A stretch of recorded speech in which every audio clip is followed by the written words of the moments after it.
Oi, é um prazer muito grande ter vocês aqui comigo nesse curso. Para ter sucesso no cuidado de plantas em vasos, a gente precisa aprender as técnicas corretas para fazer isso. E nem sempre entender as plantas é uma tarefa tão intuitiva, assim, tão óbvia.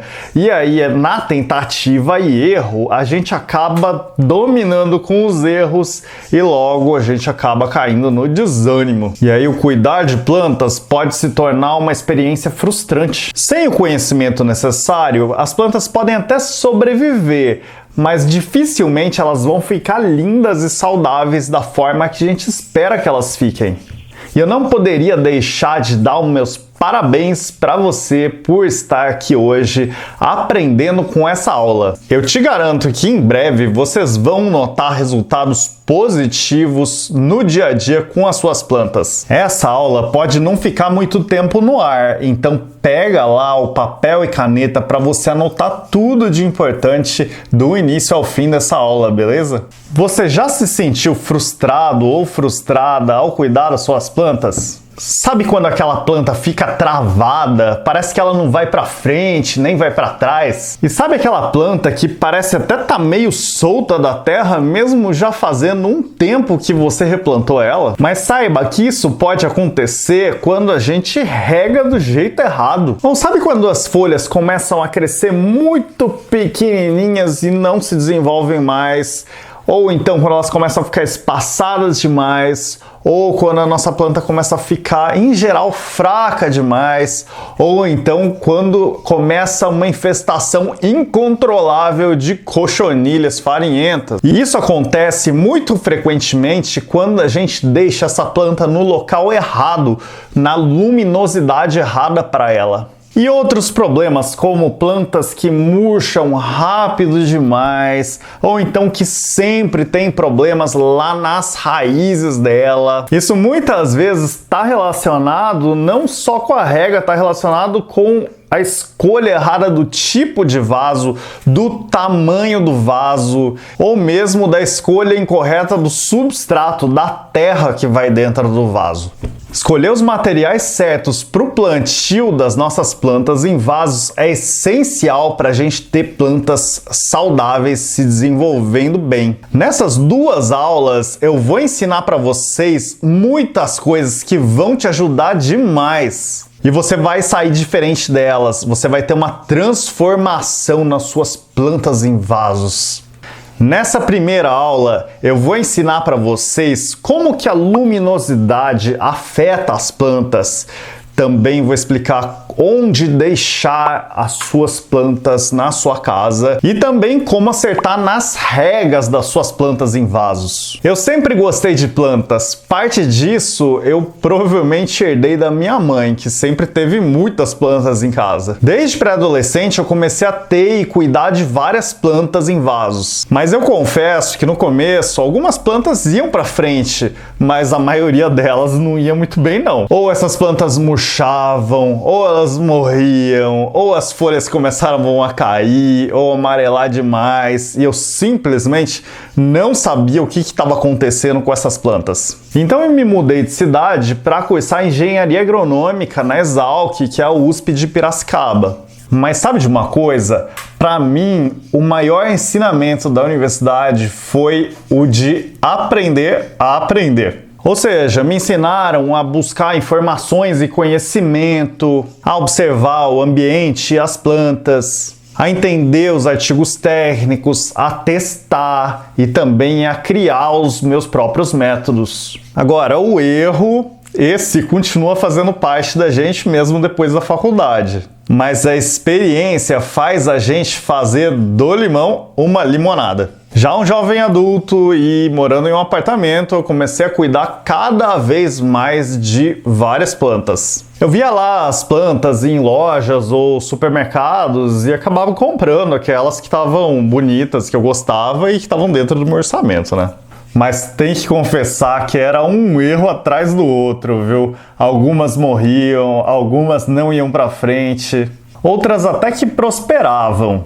mas outras simplesmente nunca ficavam bonitas. Eu não conseguia descobrir o momento certo para eu regar de novo as plantas, nem quanta água eu deveria colocar por rega, e aí as plantas ficavam ou secas ou afogadas. Outras plantas eu deixei em locais escuros demais e a planta começava a crescer esticada, fraca e esquisita. Eu lembro de uma samambaia que eu deixei num lugar que só tinha a iluminação vinda da luz do teto. E eu achava que aquilo ia ser o suficiente para ela. Mas o resultado foi de que as folhas começavam a cair, a planta ficava muito feia e aí eu tinha que tirar elas de lá. E com todos esses erros, eu comecei a estudar profundamente o cultivo de plantas em vasos, para assim entender tudo o que estava acontecendo com as minhas plantas. E aí eu comecei a entender quais erros eu estava cometendo no meu dia a dia e como consertar esses erros. Um dos grandes desafios é que esses artigos técnicos, a maioria fala sobre o cultivo das plantas em estufas para os produtores, e aí eu tinha que adaptar esse aprendizado para a realidade nossa dentro de casa, que é um tanto diferente lá da realidade do produtor. E de fato, o meu cuidado de plantas foi melhorando muito e muito rápido. A experiência de ter várias plantas em casa também é outra coisa que me fez aprender muito. Eu testei várias técnicas para entender o que dá certo dentro de casa, o que não dá certo, o que é mais prático no dia a dia, o que nem tanto assim. E acabei por criar minhas próprias técnicas que são muito fáceis de executar no dia a dia e funcionam muito bem. E antes que eu me esqueça, deixa eu me apresentar. Me chamo Gaspar Yamasaki e, como eu já disse, eu sou engenheiro agrônomo de formação. E com as técnicas já mais consolidadas, eu criei há cerca de 6 anos atrás o canal Cultivando no YouTube, que hoje tem quase 1 milhão de inscritos. Eu também estou no Instagram em @canalcultivando. No canal eu falo sobre cuidados de plantas e ajudo pessoas comuns como você a cuidar de plantas em vaso, tendo sucesso nesse cultivo. Vamos entender então como acertar a luminosidade para as plantas. Muita gente vai lá, compra a planta e deixa a planta naquele lugar mais visível da casa, onde ela vai ver com frequência, claro que é desejável isso, mas aí ela não considera qual que é a luminosidade que ela tem naquele lugar da casa e de que tipo de luz que a planta precisa. Essa planta pode começar a ficar com uma cara meio triste, as folhas dela podem começar a ficar amareladas, ou então as folhas podem começar a ficar meio caídas, mesmo você regando bastante. Algumas começam até a derrubar as folhas meio que de repente. E quando você vai ver, as únicas folhas que saíram novas estão nascendo muito pequenininhas, não crescem nunca. E aí a pessoa começa a ficar pensando, que será que eu tenho que aplicar de adubo aqui para poder reverter essa situação, hein? Calma, porque o que faltou aí foi conhecimento e eu tô aqui exatamente para isso. Para a gente começar a entender as plantas, a primeira coisa é a gente entender o que a planta faz para ela produzir a própria comida.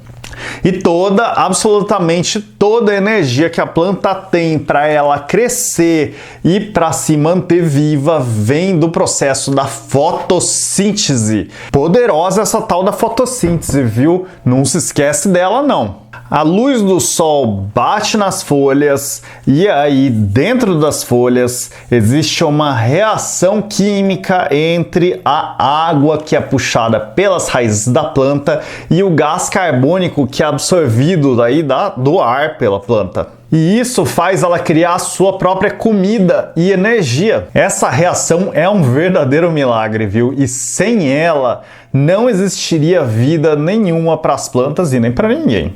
Cada planta tem uma quantidade de luz do sol ideal para poder fazer fotossíntese de uma forma eficiente. E é por isso que a gente tem aquela famosa divisão entre as plantas que são de sol pleno, as plantas de meia sombra e as plantas de sombra. Se você pegar uma planta que é de sombra e colocar ela num lugar com aquele solzão o dia inteiro, ela pode não conseguir produzir praticamente nada de comida para ela, ficando completamente amarelada onde bate mais sol e também bastante travada, ou até mesmo com as folhas completamente queimadas mesmo.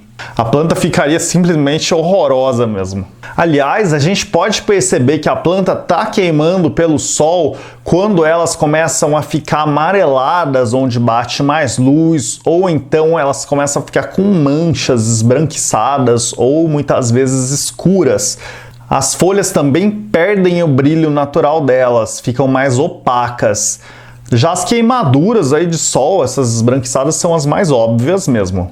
Pelo contrário, se a gente pegar uma planta que gosta de bastante sol nas folhas e a gente colocar ela num local onde não bate sol nenhum nunca, aí essa planta vai começar a ficar desesperada procurando por luz. Então ela tende a começar a ficar esticada. E muita gente pensa que a planta está crescendo, mas ela não está não, ela está desesperadamente procurando por luz. E a planta fica travada, pequena, porque ela não consegue produzir quantidade de comida suficiente para ela crescer. E também, se a planta é colorida, as folhas começam a perder aquela coloração tão bonita que a gente queria. Por isso é tão importante a gente saber se a planta é de sol pleno, se é de meia sombra ou se é de sombra. É como a gente responder, onde será que essa planta vai ficar feliz mesmo? Vamos entender melhor. Sol pleno é aquele lugar que bate sol o dia inteiro mesmo e não tem sombra praticamente nunca. Mas tem muita gente que chega para mim e fala: ai, Gaspar, mas pouca planta aguenta tanto sol assim. E não é verdade isso. Grande parte das plantas precisa de sol o dia inteiro. É só você olhar para a janela, olha o verde que está lá batendo sol em cima em locais sem sombreamento. São várias plantas. Agora pensa só numa fazenda lá com agricultura. Cadê a sombra, sabe? O buchinho, por exemplo, aquele que geralmente a gente poda redondinho, fica muito bonito em vasos, mas principalmente em locais de sol pleno. Quanto mais sol, mais bonito ele fica. Também são de sol pleno muitas das suculentas que a gente cultiva, principalmente aquelas de folhas mais esbranquiçadas, as 11 horas, as roseiras, os gerânios e até mesmo os guembês. Esses que, coitados, eles são sempre confundidos com a costela de Adão, mas a costela de Adão é uma planta de meia sombra e não de sol pleno. Já o guembê aguenta bem essas duas luminosidades. O segundo grupo de plantas é o de meia sombra. E meia sombra é a mesma coisa que sombra, não é? Não, não é não. Se é meia sombra, tenta lembrar que também é meio sol, pelo menos um pouco de sol direto tem aí. Esse normalmente é aquele canto que recebe o solzinho direto no início da manhã ou lá no final da tarde e no restante do dia fica bem iluminado, mas sem sol direto. Ele fica protegido daquele solzão mais ardente nos horários mais quentes. Esse é o caso das costelas de Adão, das jiboias, dos cingônios, das palmeiras rafes, das eras, das samambaias americanas também, até das suculentas raórtias e também de grande parte das orquídeas. Agora, imagina você dentro daquela mata densa, olhando para aquelas plantas que estão lá no chão dessa mata. Essas plantas estão praticamente totalmente protegidas do sol direto, elas recebem aquele sol filtrado pelas folhas das árvores. Essas são as chamadas de plantas de sombra. Alguns exemplos são os antúrios, os lírios da paz, as marantas, as alocáceas amazônicas, as violetas, as aglaonemas e muitas outras. Todas essas gostam sim de bastante luz, mas não gostam de quase nada de sol direto nas folhas. Agora, um outro desafio é a gente descobrir se o lugar é um local de sombra ou é um local de breu. O que é o breu? O breu é aquele local escuro demais para se ter plantas, mesmo aquelas plantas que são de sombra. Se você deixar elas lá, elas não vão para frente. Mas existem técnicas para você descobrir isso. Conhecer qual que é a luminosidade ideal para cada uma das nossas plantas é essencial para a gente ter plantas saudáveis. Você pode descobrir através de livros, pode descobrir através de catálogos, mas uma das formas mais fáceis mesmo é você pesquisar lá no Google. Como é que você faz isso? Você vai lá na busca, digita o nome da planta e coloca lá a palavra luminosidade. Vê o resultado de mais de uma página aí dos sites que você entenda que sejam mais confiáveis e aí tira suas próprias conclusões. E uma das chaves do sucesso é a gente descobrir que tipo de luminosidade a gente tem em cada ambiente da nossa casa. E descobrir isso sem técnica é uma tarefa bem complicada, existem técnicas para isso. Outra complicação é a gente entender se a planta está bem mesmo naquele local onde a gente deixou ela ou não, ou ela precisa ser trocada de lugar. Também é possível a gente descobrir isso através dos sinais que ela apresenta. Regar é um outro aspecto importantíssimo no cuidado das nossas plantas em vasos. Regar as plantas que estão lá no chão com uma mangueira não é a mesma coisa de você regar as plantas em vasos. Você tem que lembrar que quando a planta está em um vaso, ela está num ambiente de um espaço limitado de crescimento para ela e de armazenagem de água. Muita gente acha que regar não tem segredo, mas tem segredo sim. E tem muita gente que diz que Gaspar, mas minhas plantas pedem água, e aí eu rego. Por pedir água, aquela descidinha das folhas lá, né? A folha fica meio caída e a pessoa vai lá e rega. Isso é uma péssima estratégia, eu tenho que te dizer isso. Porque quando a planta pede água, na verdade, ela tá suplicando para você por água, tá falando, por favor, eu tô morrendo aqui de sede. Enquanto isso, muitas outras pessoas regam as plantas em excesso. E isso, na verdade, causa muito mais mortes de plantas do que a falta de água. Provavelmente porque a falta de água é uma coisa meio óbvia, né? A planta murcha, seca. Agora, o excesso de água é um mal invisível, é difícil a gente detectar. Um dos grandes segredos é que ao mesmo tempo que as raízes das plantas precisam de água para poder absorver e alimentar a planta, elas também precisam de oxigênio para poder respirar. Algumas plantas precisam de uma terra mais aerada, outras de uma terra um pouco menos aerada, não exigem tanto assim, mas todas as plantas se beneficiam de uma terra minimamente aerada, ficando mais saudáveis quando a gente tem uma terra que permite que o ar entre lá também. Encharcar demais da terra, o que é isso? É você deixar a terra melecada. Sabe quando você toca na terra e o seu dedo sai completamente melecado, tipo com um barro, uma lama na sua mão? Quando a terra está com esse aspecto de lama, isso significa que não tem oxigênio nenhum lá dentro. Porque se todos os porinhos estão ocupados por água, não tem oxigênio lá junto. E aí as raízes ficam sufocadas assim. Mas sabe quem que fica bem mesmo nessa situação? Os fungos e bactérias. E por acaso eles atacam facilmente as raízes dessa planta que está debilitada, causando podridões de raízes. E o pior é a gente saber que quem mais comete esse erro de regar demais é justamente quem gosta mais das plantas, porque elas ficam com medo de que a planta seque e fique sem água, e aí acabam regando toda hora e se esquecem de deixar essa terra respirar um pouco. Mas deixa eu explicar para vocês por que esse tipo de coisa acontece. Sabe quando a gente pendura várias roupas no varal, aquelas bem molhadas? E aí tem algumas roupas que secam muito rápido, tem outras que demoram mais. E aí quando você vai ver tem uma calça jeans grossa lá que tá completamente molhada ainda. A terra dos vasos também é assim, é desse jeito. Algumas secam muito rápido, outras demoram muito mais. E entender essas diferenças é uma das chaves do sucesso para acertar nas regas das suas plantas em vasos. Essas diferenças acontecem porque se você pegar um vaso que está completamente cheio de raízes, esse vaso seca muito mais rápido do que outro que tem bem menos raízes, porque tem menos raízes absorvendo essa água. E se você pega uma planta que está lá no sol pleno, tomando sol o dia inteiro, essa terra seca muito mais rápido também do que uma planta que está em uma área sombreada. E outra situação também pode acontecer. Se você usar uma terra vegetal ou uma terra do jardim, por exemplo, no vaso, essas terras tendem a demorar mais para secar, elas ficam mais encharcadas durante mais tempo do que um substrato aí comprado, por exemplo.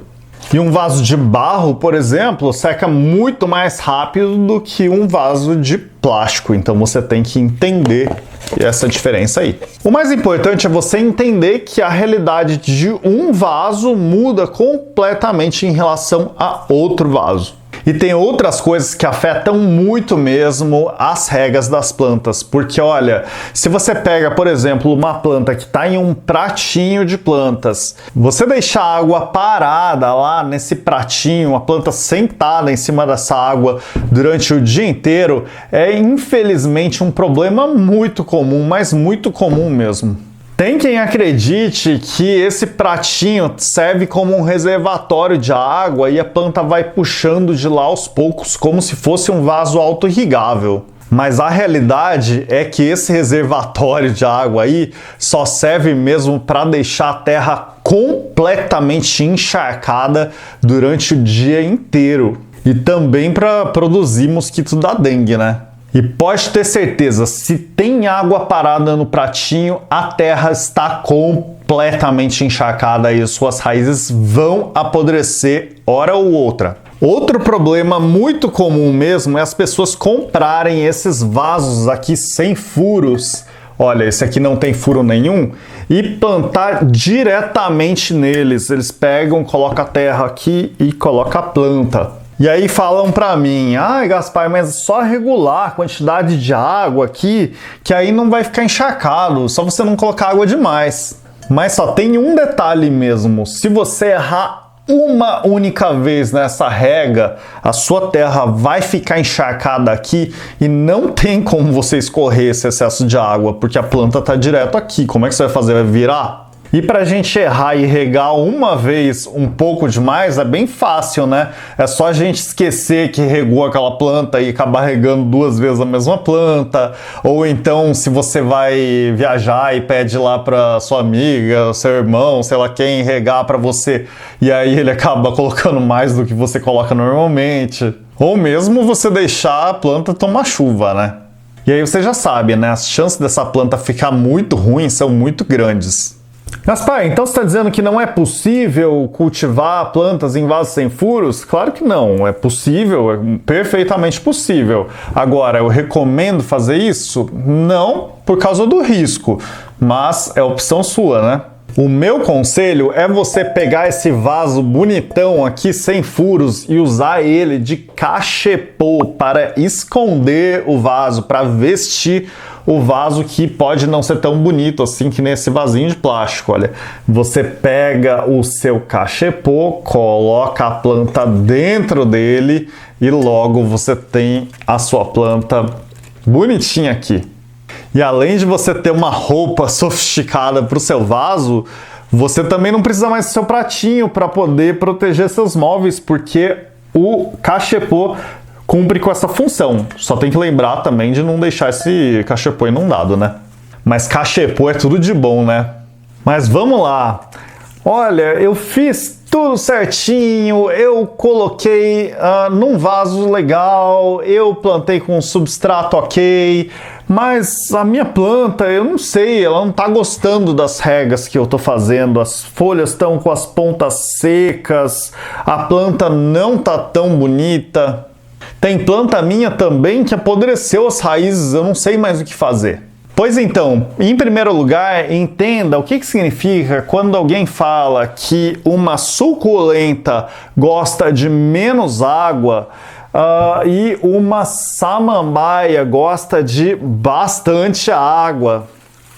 E aí muita gente fala que, ai Gaspar, eu sei disso, como é que isso funciona. Eu rego as minhas suculentas com conta-gotas, com uma seringa lá, porque elas gostam de pouca água. Mas não é por aí não, hein? Mesmo para as plantas que não gostam de tanta água, quando você for regar, você tem que regar bem o substrato para molhar ele todo. Até ou quase até a água começar a escorrer pelo furinho de drenagem. Porque se você não molhar bem todas as raízes, parte delas vai continuar com sede e as raízes podem não se desenvolver muito bem em todo o vaso. A questão das plantas que a gente diz que gostam de pouca água não é a quantidade de água. O que significa é que elas gostam da terra um pouco mais seca entre uma rega e a outra. Quando a gente acabou de molhar, ok, fica bem molhada mesmo, mas quando a gente voltar a regar, a gente só vai voltar a regar quando essa terra já estiver bem seca mesmo. Esse é o caso conhecido pelas suculentas e cactos, pelas espadas de São Jorge, pelas amiocucas, dentre várias outras plantas. Enquanto isso, aquelas plantas que a gente diz que gostam de bastante água, quando que a gente vai voltar a regar elas? A diferença é que a gente volta a regar essas plantas quando a terra ainda estiver um tanto úmida. A terra ainda continua com alguma umidade e a gente volta a regar mesmo assim. Esse é o caso das samambaias, das avencas, das marantas e de várias outras plantas. Já outras plantas são aquelas que a gente chama de intermediárias, são aquelas plantas que gostam de ser regadas de novo quando a terra começou a ficar um pouquinho mais soltinha. Está começando a ficar um pouco mais seca, aí a gente vem, rega de novo essa planta. Esse é o caso dos antúrios, dos lírios da paz, das costelas de Adão, das aglaunemas e de várias outras plantas. Mas praticamente nenhuma gosta de ficar em terra alagada, empoçada, empapada. Por mais incrível que pareça, nem mesmo aquelas plantas que a gente pode cultivar dentro da água, que nem as jiboias, bambu da sorte, porque quando a gente pega essas plantas e deixa elas na terra, num vaso, e rega demais, deixa essa terra encharcada, as raízes podem apodrecer com uma facilidade bem grande. Então, algumas plantas precisam ser regadas de novo só quando a terra já estiver mais sequinha mesmo, a terra já estiver bem mais sequinha. E outras plantas precisam voltar a ser regadas quando a terra estiver começando a ficar mais soltinha e ela ainda tem uma certa quantidade de água lá na terra. A gente precisa conhecer cada planta. Para saber o momento exato para a gente voltar a regar novamente, para isso existe técnica. E essas técnicas que nos fazem alcançar a excelência nos cuidados com as plantas. Mas mesmo sabendo de tudo isso, ainda podem existir aquelas plantas que você pode falar: nossa, essa planta é difícil de regar. Tipo, ela apodrece as raízes com muita facilidade, ou ela seca rápido demais, eu acabei de regar e já precisa regar de novo. Muitas vezes isso acontece porque a gente não adaptou o tipo de vaso que a gente vai usar, o tamanho de vaso, o tipo de substrato certo para a gente usar, para aquela planta que a gente tem, adaptado para aquele clima da nossa região e também para a nossa forma própria de cuidar dessas plantas. Por exemplo, se você é daquelas pessoas que se esquece com frequência de regar suas plantas, o vaso de barro acaba piorando a situação, porque ele seca bem mais rápido do que um vaso de plástico e aí o problema se agrava. Principalmente para aquelas plantas que gostam de bastante água, né? Isso porque os vasos de barro são porosos, eles têm vários buraquinhos por onde a água vai evaporando mais rápido. Até mesmo aqueles que são selados do lado de dentro, são pretos aqui, eles também secam mais rápido do que os outros vasos. Por outro lado, se você é o louco ou louca do regador e tende a regar demais as suas plantas, apodrecendo as raízes, você colocar um vaso de barro pode ajudar bastante você, porque vai fazer com que essa terra seque um pouquinho mais rápido e vai corrigir um pouquinho essa sua tendência de deixar a terra encharcada. Melhor ainda se você usar substratos que sejam mais drenantes e deixem menos água segurada aqui, fazendo com que essa terra seque melhor entre uma rega e a outra. E também deixando o excesso de água escorrer com mais facilidade. Se o seu substrato segura a água demais, uma opção é você adicionar aditivos, como por exemplo a perlita, a casca de arroz carbonizada, ou mesmo o carvão quebradinho um pouquinho mais grosso. Agora, se o seu substrato seca rápido demais, é o contrário, aí pode ser interessante você adicionar, por exemplo, a vermiculita, que aumenta a retenção de água sem deixar o vaso pesado e sem comprometer a aeração da terra, o esfagno ou então também o pó da fibra de coco. Na próxima aula, a gente vai mergulhar mais na solução de problemas, como as pragas e doenças que surgem nas plantas, e também vamos entender como adubar as nossas plantas em vasos. Mas olha, não adianta você só assistir a primeira aula e não assistir a segunda, porque elas são completamente interligadas. Elas se complementam. É necessário você assistir as duas aulas para você ter plantas belas em casa. Nessa aula a gente viu que para a planta produzir a própria comida, ela precisa de luz e cada planta precisa de uma quantidade diferente dessa luz solar para poder ficar saudável. Para isso, a gente entendeu a diferença entre as plantas de sol pleno, de meia sombra e de sombra.